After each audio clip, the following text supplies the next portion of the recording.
श्री स्वामी समर्थ. मी योगिता स्वागत करते तुमचं माझ्या चॅनलवरती. आजचा दिवस तुम्हाला शुभ जावं, तुमच्या मनातील सर्व इच्छा पूर्ण हो हीच स्वामीची आणि प्रार्थना.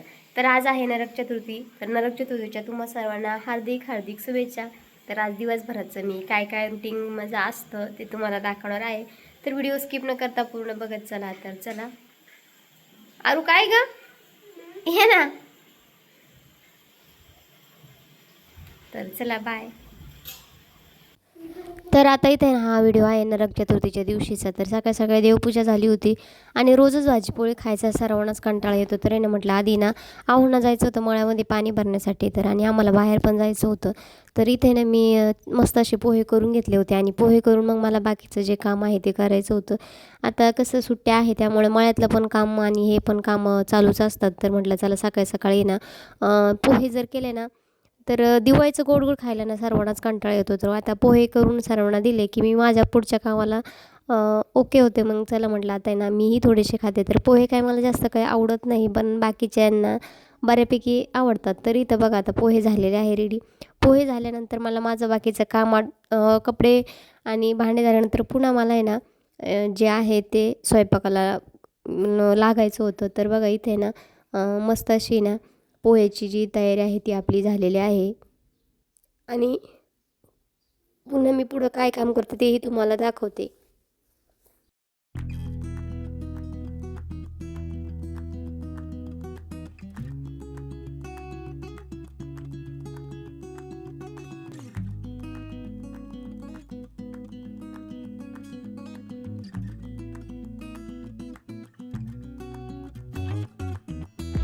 टेलिकास्ट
तर नरक चतुर्थी म्हणजेच छोटी दिवाळी असं म्हणतात. तर या दिवशी ना उठणं वगैरे लावून आंघोळ करायचे असते. तर त्या दिवशी ना म्हणजे तब्येत बरी नसल्यामुळे मी काय ते करू शकले नाही.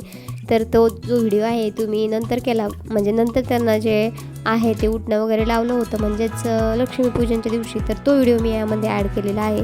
तर कारण छोट्या छोट्या क्लिप घेतलेल्या होत्या त्यामुळं सॉरी. तर बघा इथं मस्त असं आहे ना शॉर्ट व्हिडिओसाठी ना मस्त ताट सजवून घेतलं होतं आणि मुलींचं जे आहे ते मला उठणं वगैरे लावायचं होतं. तर त्यात राधिकाला काही कम्फर्टेबल वाटत नाही व्हिडिओमध्ये येण्यासाठी.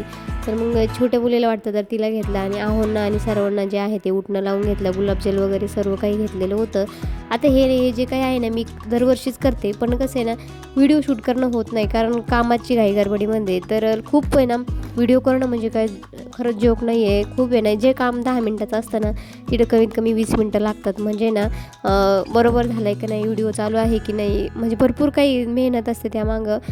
करणाऱ्याला वाटतं की काम नाही आहे म्हणून करते. तर खरंच तुम्ही करून बघा.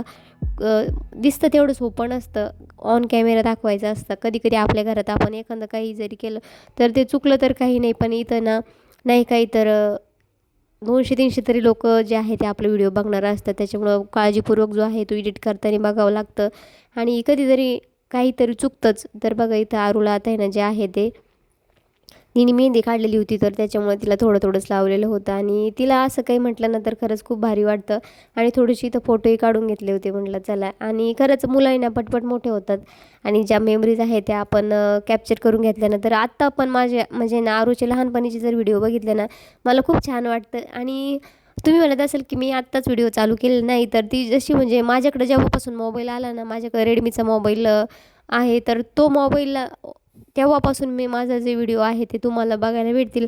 मला म्हणजे खूप आवड होती असे व्हिडिओ काढायची, फोटो काढायची आणि आज माझं ते करिअर म्हणजे ती व्हिडिओ काढण्याची आवडच आज माझं करिअर घडवेल असं मला तरी वाटतं. तर तुमच्या सर्वांचा सपोर्ट असेल तर नक्कीच मी हे जे करिअर आहे याच्यामध्ये पुढं जाईल. तर बघा आता आहे ना जे आहे ते त्यांचं अंघोळी वगैरे सर्व झालं होतं. रांगोळी वगैरे पण काढून झाली होती आणि इथं आता आहे ना मला जे आहे ते चण्याची भाजी करायची होती. आता ना कायम कायम तीच भाजी खाऊन कंटाळा आला होता.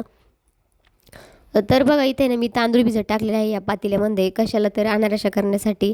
आणि इथे ना कुकरमध्ये ना जे आहे ते आपण जे चणे आहे ते थोडीशी त्याला 1 ते 2 शिट्टी देऊन दिल्यानंतर खूप छान अशी त्याची भाजी होते. आणि इथं आता मी बघत होते शिजले आहे की नाही. आपल्याला काळी भाजी करायची होती आणि आता हे सारखं ना गोड गोड खाऊन कंटाळा आला होता. तर म्हटलं चला आता ही भाजी जर केली ना तर तोंडाला जरशी जी आहे ती चव येईल. तर अहो म्हणत होते की मी जेव्हापासून घरी राहिलेलो आहे तेव्हापासून मला हे खाऊन खाऊन कंटाळा आलेला आहे. तर म्हटलं चला आता त्यांची फरमाईश काहीतरी पूर्ण करावीच लागते. तर बघा इथं सकाळचे सर्व कामं आटपून भांडे वगैरे सर्व आटपून पुन्हा मी स्वयंपाकाला लागले होते. तर मुलं शाळेत असल्यानंतर कामं पटपट आवडतात, पण जेव्हा मुलं घरी असतात ना तेच कामं मला जे कामं 8 वाजेपर्यंत होणारे असतात ते कामांना दुपार जाते. कारण त्यांचं जेवण आणि दिवसभर त्यांचं काही ना काही चालूच असतं. तर त्याच्यामुळे शाळा जर असली ना तर एका हिशोबाला बरं असतं. कामं जे आहे ते पटपट होतात. पण घरी असल्यानं त्यांना सर्व काही गरम गरम खायलाच लागतं. आणि मग इथं बघा पीठ वगैरे मी भिजवून ठेवलं होतं मस्त अशा आता पोळ्या केल्या गरम गरम. आता हे कामं बारीक बारीक कामं तर काही दिसतच नाही. तर बघा आता पोळ्या करून घेत आहे. तर या तव्यावरती पोळ्या ना खूपच छान येते. फक्त पहिल्या पोळीचा थोडासा अंदाज घेण्यासाठी ना तवा एक तर जास्त म्हणजे त्याला ना तापायला थोडासा वेळ लागतो. एकदा तवा जर गरम झाला ना तर जे आहे त्या पोळ्या खूप नरम होतात. तर बघा चला पटपट अशा पोळ्या करून घेऊया. तर इथं आता पोळ्या झाल्यानंतर आपल्याला काय काम करायचं आहे ते तुम्हाला दाखवणार आहे. व्हिडिओ तुम्ही पूर्ण बघत चला. पूर्ण बघितल्याशिवाय तुम्हाला काहीच समजणार नाही की मी काय करते आणि काय नाही ते. तर आता इथं स्वयंपाक झाल्यानंतर आपल्याला थोडंसं बाहेर जायचं होतं. मुलींच्या जे आहे ते थोडीशी खरेदी होती ती करण्यासाठी. तर हा जो आहे हा व्ह्यू कुठला आहे तुम्ही मला सांगा कमेंट करून. ज्यांना कोणाला माहीत असेल ते जे व्हिडिओ बघतात ना त्यांना नक्कीच समजेल की हा व्ह्यू कुठला आहे आणि आपण कुठं गेलो होतो ते. तर दिवाळी म्हटल्यानंतर थोडीशी जी काही आहे ती खरेदी चालूच असते. तर ती खरेदी आणि ती खरेदी काय केलेली आहे ते तुम्हाला नक्कीच मी दाखवेल. तर चला बाय. आजचा व्हिडिओ इथं संपवते.